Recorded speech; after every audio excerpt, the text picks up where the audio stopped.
Hey guys, and welcome at long last to Let's Play Star Ocean: The Second Story.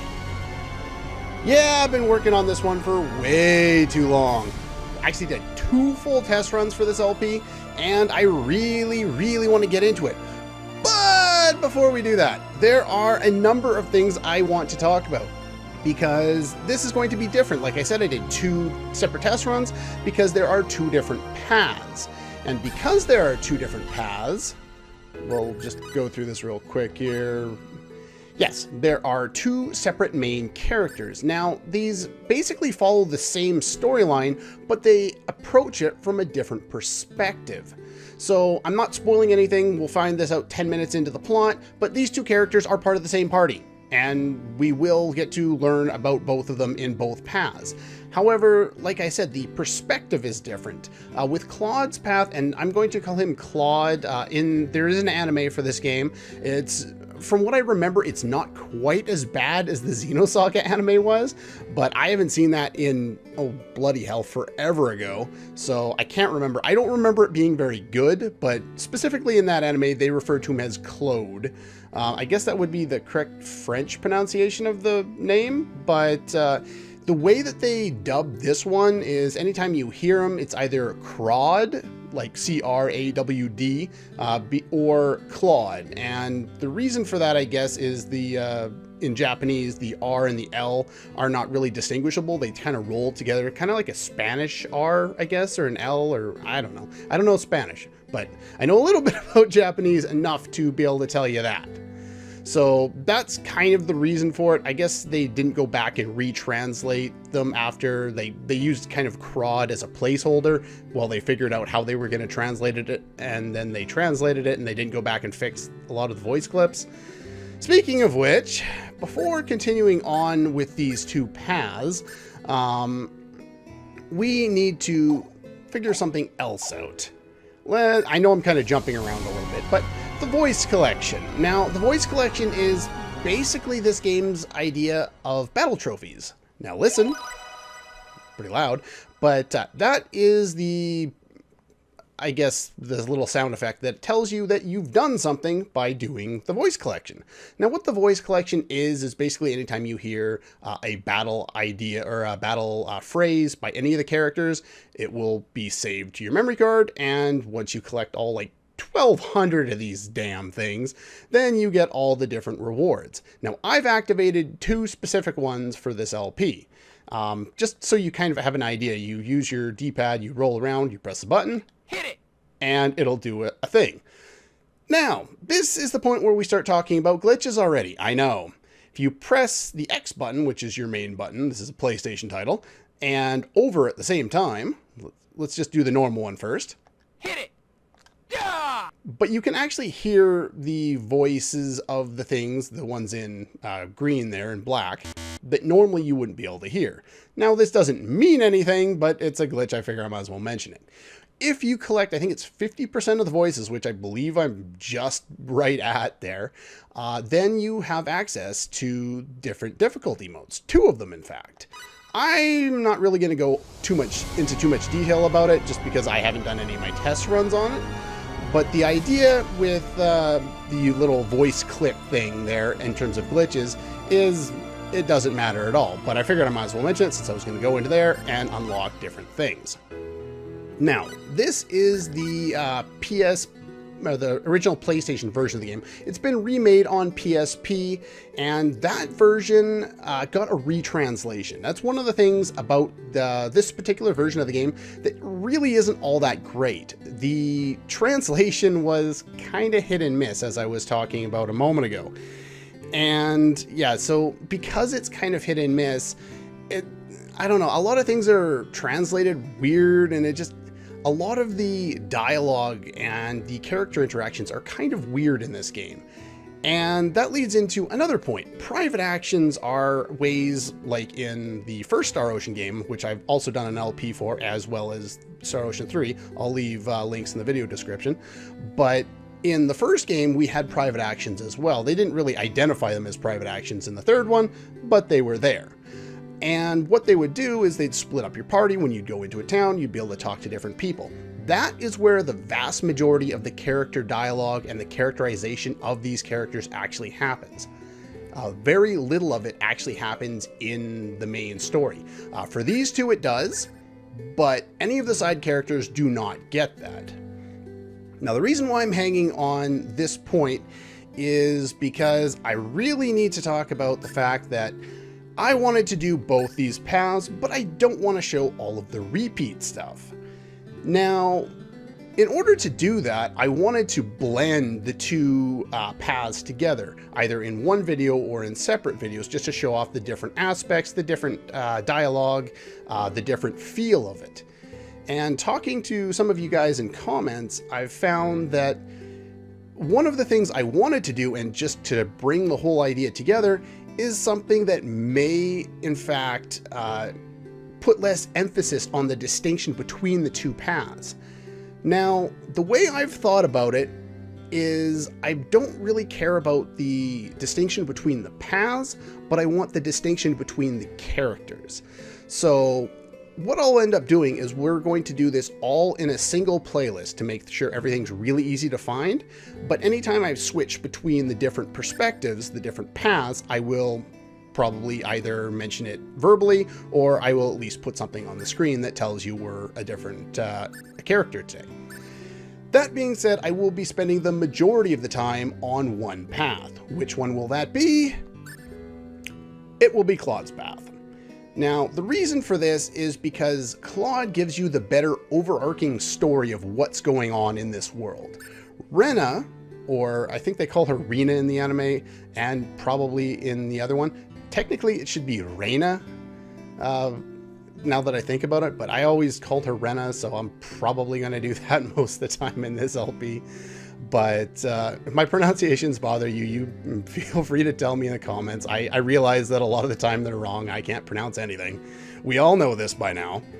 But the reason why I want to specifically go after Claude's path, like I said, is it's a better overarching story. Rena's path tends to be more character driven. It's more about the character interactions. And that's why I want to include a lot of that in this LP, because otherwise the characters are rather bland. It's kind of sad. This is a PlayStation era game where they could have done so much more with these characters, but they really didn't. It's kind of an odd dynamic because, well, anyway, I've babbled enough, almost 8 minutes. Let's start the bloody path, why don't we? Claude Kenny, or Claude Kenny. Now, you may remember that last name. Probably not, because I didn't really go into a lot of detail in the Star Ocean LP, the first Star Ocean LP. Claude is, oh, there's different battle modes. I'll go into this later. Here's the difficulty modes. These final two, the Galaxy mode and the Universe mode, get unlocked by doing the voice thing that I showed off before. I think it's 30% for Galaxy, 50% for Universe. There's just more difficult modes. There's no real point to them. Normally I wouldn't do like the easiest difficulty. I usually do kind of the normal one, but sadly enough, the easiest one is the normal one in this case. So we're just going to keep with this one. Only the vast reaches of outer space can hold the myriad dreams of 10 billion people and still show them its infinite possibilities. Countless dreams expand through the vastness of space. But of course, some of them are nightmares.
And now, I am here.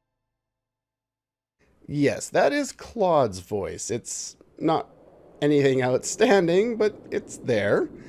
So basically what's happened here is Claude is Ronix from the first Star Ocean. This guy, it's his son. And so if you remember from that game, he was the one who landed with Iria on the planet Roke and led to that whole plot really starting. Now, I won't go into any more detail about that game.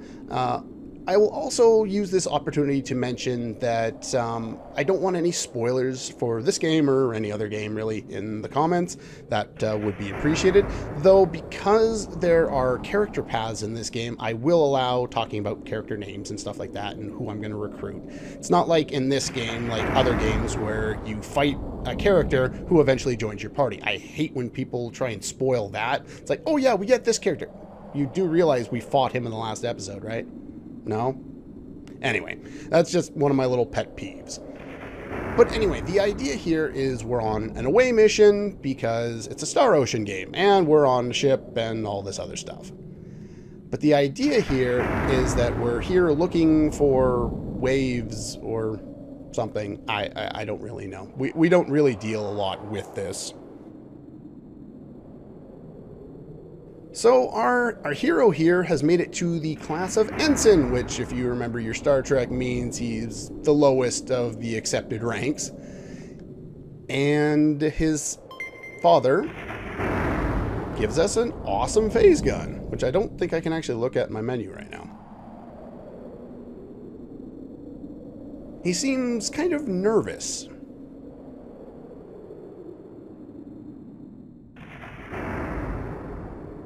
Yeah, they use a lot of those little, I don't know, I kind of call them like the DS effects because a lot of JRPGs on the DS tend to use those little thought bubbles and little emotion bubbles. I don't know what you would really call them. But yeah, if you press the L1 button in battle, we'll be able to use it. Cool. Of course, we're not in a battle, and we can't even move yet, but... So we found something completely different, huh?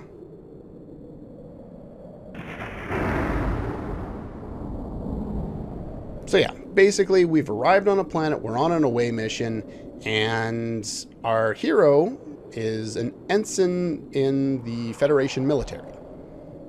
But we have no idea really what we're doing. They've just done a little bit of sci-fi mumbo-jumbo, and that's about it. What have they built on this planet? To be honest, why do we care at this point? We have no idea who we're dealing with, who our characters are. I always found the opening of this game kind of weird. Because it's...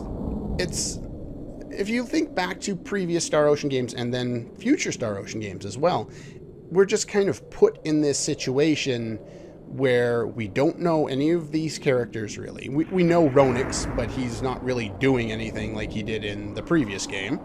We can't control him. Oh, we can go into the menu. Okay, we'll deal with all that stuff later. But yeah, I find it kind of odd the way they handle the opening to this game. Because we're not really doing anything exciting, we're just wandering around. Yeah, there's a little thing with the sparks, so of course we gotta go press that.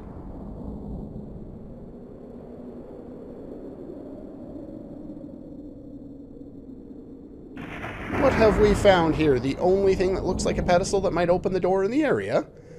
Looks like all of my other bland NPCs from the ship are completely useless.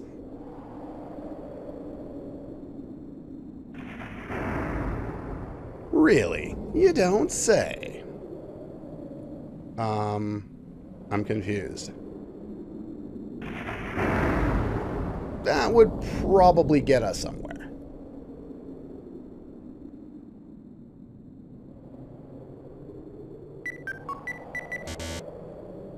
That is an error sound. Get used to that. You're going to hear that a lot in this LP. Mainly because I make a lot of mistakes in this LP. Well, not like in the LP, but in this game I make a lot of mistakes. There's a few reasons for that. There's a lot of random factor in this game.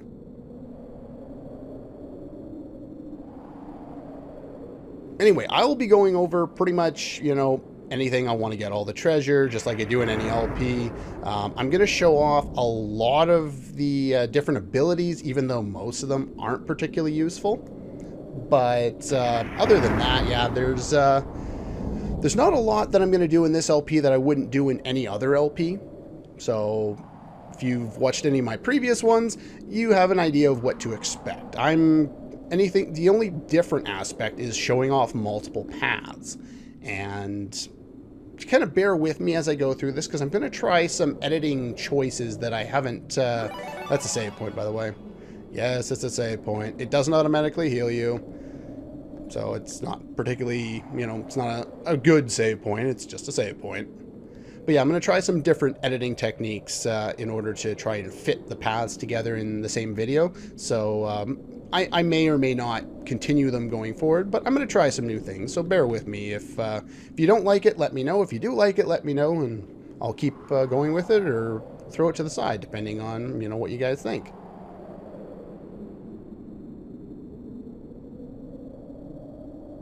Wait till we find out. Nah, that sounds boring. There's no need to worry about this thing that we have no idea what it does, so we're just going to approach it.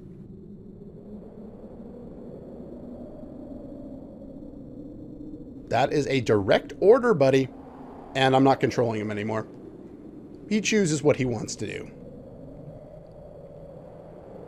I have no idea what this thing is. It's possible that this is like the gate in the other two Star Ocean games that I've already LP'd, the first one and the third one. I call Star Ocean Till the End of Time the third one. Technically, Blue Sphere, I think, came out after this. I think. I can't remember. It never reached North America. Then again, until the remake, neither did the first Star Ocean, but at least there was a fan translation for that one. There might have been one for Blue Sphere too. I haven't even looked that up. I really haven't. That is one of the strangest expressions I've ever seen on a character, a sprite in an RPG. That is just weird. And he's gone.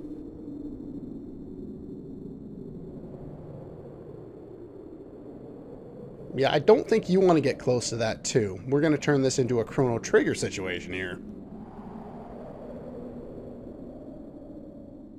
No, that's not the plot here. We're not going to chase after the one who got trapped in there.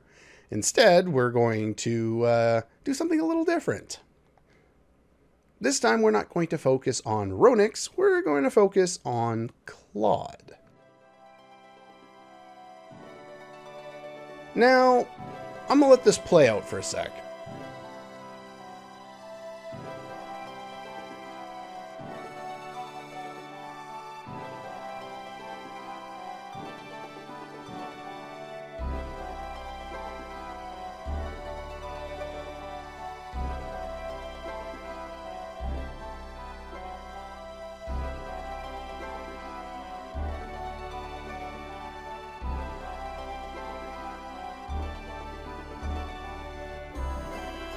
As usual, the music is usually one of the stronger points of a Star Ocean game, and it's no exception here.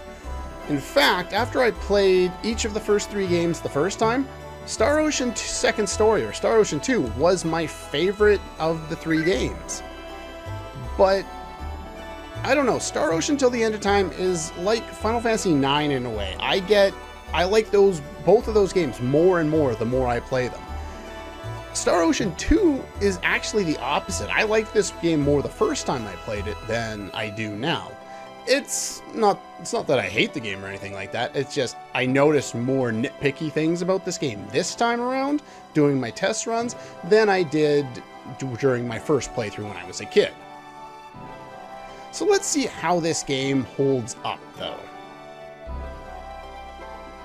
Okay, I still have no control of this. Do note, when going around and doing anything on Claude's path, we get some of his kind of narration or some of his thoughts on the situation. There are some times on both paths where we'll see the same thought patterns, but there are some specific to each path. and I would like to kind of demonstrate the difference between those two. And by doing that, well, we have to join a separate path. And, well, this is the point where we're going to start to do that. I am not going to leave this one. Do note that she came walking from the right side. Just note that. The blue-haired girl there, who we already know her name if we paid attention, but... Oh, we actually get to control here. Not that it really matters. As soon as we initiate battle on Claude's path, we get full control over our character here. Can he even hit me? He can hit me. Anyway, if you remember our explanation before, here, my normal attack does nothing, and if you hit the L1 button, you do our thing. It'd be nice if you hit him, but anyway. Unexpectedly weak. Yeah, so if we use our ability, we do a crap ton of damage. We also level up, gain a skill point.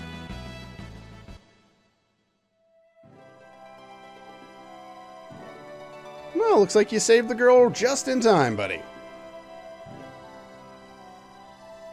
Used the phase gun without thinking, probably because you had no choice. You did 0 damage with your sword, which I don't think they ever mentioned that you had, but okay. I like the way they did it in Star Ocean 3, where he actually created the sword, and it kind of made a lot of sense. It's an older JRP. I don't expect it, you know, to have done that, but it's just an interesting dynamic between this game and the third game. And you're probably in trouble. It couldn't be helped, but by doing that, aren't you also interfering on an underdeveloped planet, buddy? Should you have done absolutely nothing based on the lay of the law? Something I want to ask you. They're just assuming Universal Translator, by the way. I don't think they ever mention it. But why was she even here? Now, this is the point where we're going to be switching to the other path. I think we get control here. Yeah, so basically, as soon as we go in there, it'll start the next sequence. But what I want to do is I want to go and see what brought this character, who, if you remember looking earlier, was our other main character. What brought her to the forest? Let's go check that out. Okay, so new game. Let's do everything the same as we did before, though this time we're going to pick Rena's path. And just threw that over there for now. And I didn't go into the other thing there, the voice thing, so I didn't even get the chance to pick a difficulty. It doesn't matter since I'm doing the lowest difficulty, the normal difficulty anyway.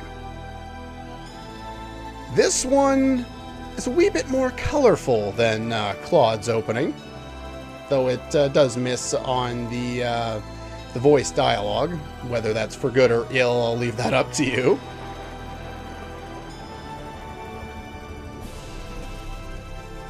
What I like about showing off both paths at the start is it gives you a much better idea of what's going on. From Claude's perspective, he shows up on an underdeveloped planet and a bunch of things happen, but we don't really know a whole lot about it because we're coming from the perspective of an outsider. Rena is a natural inhabitant of this planet, and so from her perspective, things play out a lot differently. Mainly from point of view, but that's not the only thing. So I'm going to be going for some length on this episode just to kind of get things settled, maybe 30 or 40 minutes, depending on how it works out, but yeah, we're definitely not going to start and just do nothing because I wouldn't shut up and had to go over all this early stuff just to explain things. Just so you know, I've had a hell of a time trying to get things set up for this LP. I've made like 9-10 pages of notes when normally I make like 2. And then still, I'm going to end up winging half the stuff because I can't really just write a script or anything for something like this. I just have to kind of go out and feel my way through it just because I'm not very good at trying to memorize lines. But anyway, just to kind of let you know, I have spent a lot of time on this and it's Not going to go the way I want it to. It never does. But hopefully that gives it a more natural idea. Anyway, here's the important bit. That little thing we saw before, the sparks or whatever, that's talking about this sorcery globe. Strange things have been happening since it landed. Had a big earthquake last night. Animals have become violent. Don't go to the forest. By the way, I haven't mentioned it, but the one Westa is her mother, and yeah, she's completely ignoring her mother.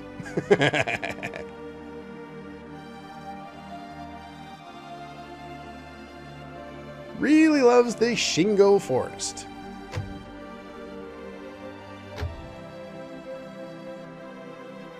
Ah, look, treasure. Should go quickly. Well, normally, I'm not going to be doing a lot of talking to people throughout this game, because a lot of the NPCs really don't say anything interesting in this game. It's a sad state of affairs, but in this village in particular, we learn a whole lot about what's going on in the world. So I want to do that. Become violent, it's disquieting. Let's go into this. Well, sure, we'll pick up the treasure. I'm going to come back and get all the treasure on the other path anyway, but let's talk to all of these, all of the villagers here and find out what's going on for Rena in her life. Rena, whatever. Why are these children all by themselves?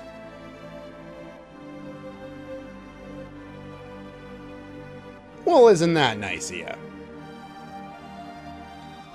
Do we get another line? Oh, stop that. No more talking. No more talking. Okay, shut up. I hate slow dialogue. Slow dialogue is no fun.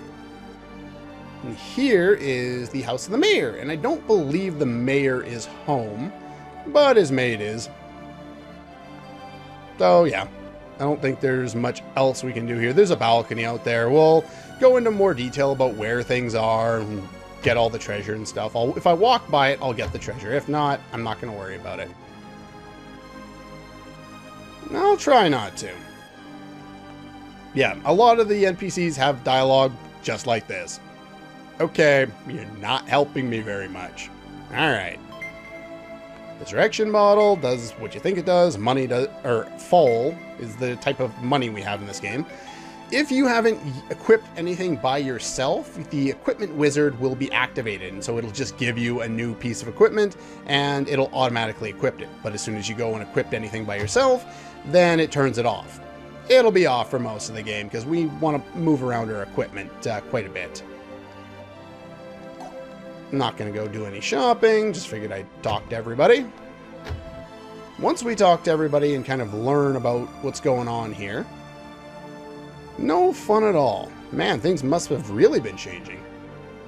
Story of the Warrior. Well, we'll go learn about that in a moment.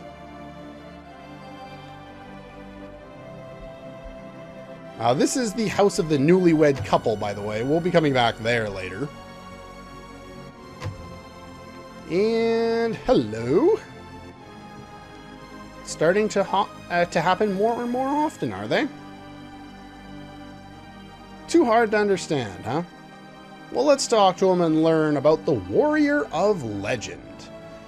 Holy man who used the Sword of Light enchanted by the gods to destroy the evil presence. It is said that the Warrior of Legend who wears alien raiments, or alien clothes, is sure to appear when a crisis threatens the world. Disaster caused by the Sorcerer Globe are eating away at the world day by day, threatening its destruction. We need the powers of the Warrior now, if ever.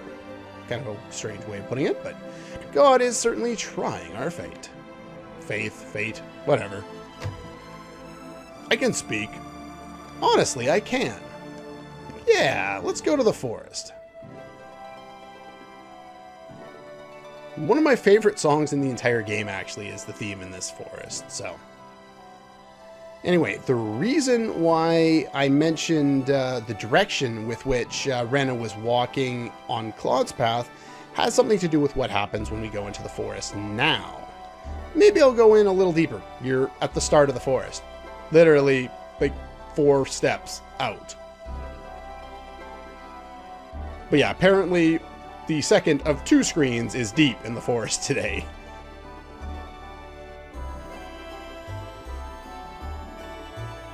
But yeah, if you notice, the Beast and Rena come from a different side of the story, or the screen in Rena's path. There are a number of inconsistencies. I'm not going to point them all out, but just something to note. Uh-oh. And of course, Claude is there. We don't know his name on this path. We also don't control him in battle, because we're working from Rena's point of view. We're viewing this battle. Burn! Burn! Yeah, we have no control over this fight. I put my controller down. It usually takes 3 shots of those. Hey! And he still gets the same skill point.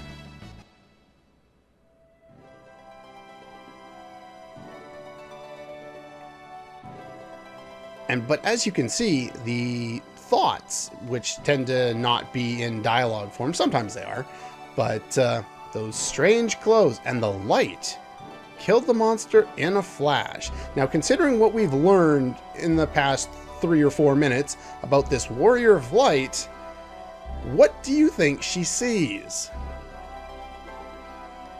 Something I want to ask you. And she gets scared and she runs away. Now, this scene plays out differently depending on whose path you're on. Really shouldn't have run away like that. There's a lot of sequences in this game, or specifically in the first town, that really play out different depending on your path. Later on, they become very much the same, and the only thing that really changes is dialogue and a couple of scenes here and there, and character paths, which characters you choose to recruit. But so in the start, we're going to be doing a lot of splicing of the videos together from one path to another in order to show what's going on in the scene from perspective to perspective. So now she realizes that she probably shouldn't have run away because he just saved her life, and she waits. It's an interesting way to do it. She was scared because she didn't know what was going on, what he did. She doesn't know what a phase gun is. She just knows that she was attacked by something that's way stronger than we can normally take out at this point in the game, and somebody arrived wearing strange clothes that killed it with a weapon that she was unfamiliar with.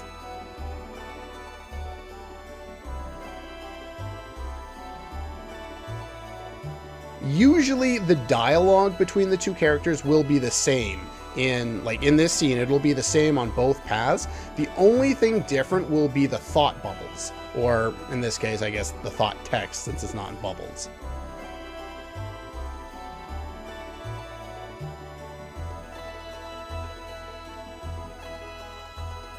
Maybe a little.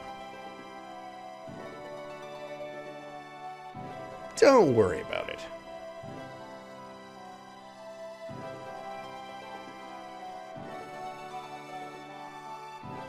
Forgetting my manners. My name is Rena Lanford. Claude Kenny. His middle initial is C for those who care.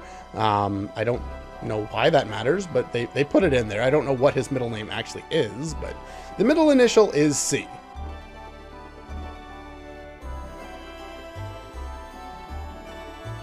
What were you going to say, by the way?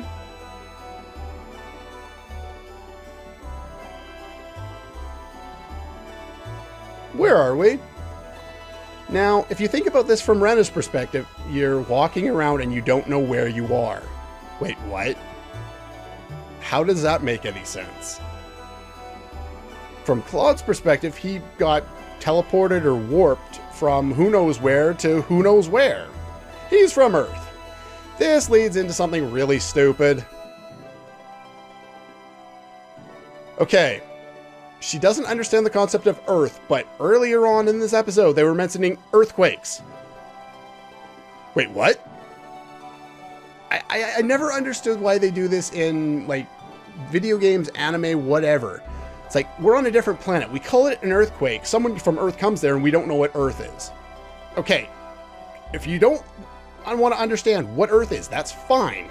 Don't call it an earthquake, call it a quake. Call it a moonquake, call it an expelquake. Call it whatever you want, but just keep some consistency, please. Oh, it's ridiculous. Yeah, probably. Faraway place. She thinks he's from another continent. One that she hasn't heard of before. That's it. Which is all he should have told her, to be honest. Village where you live.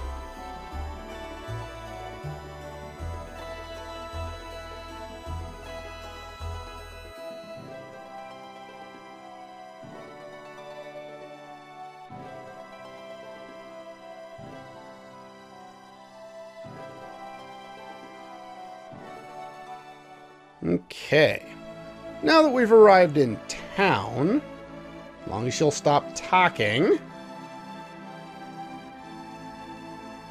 we'll be able to go back and see what Claude's perspective was. Maybe what I'll do is I'll splice it in kind of along the side there, and we'll get to see his perspective on the matter, because I don't really have anything to say on his additional thoughts, but I do want to at least show them off. So I'll record that after we're done today and splice it in, and we'll see how well that does.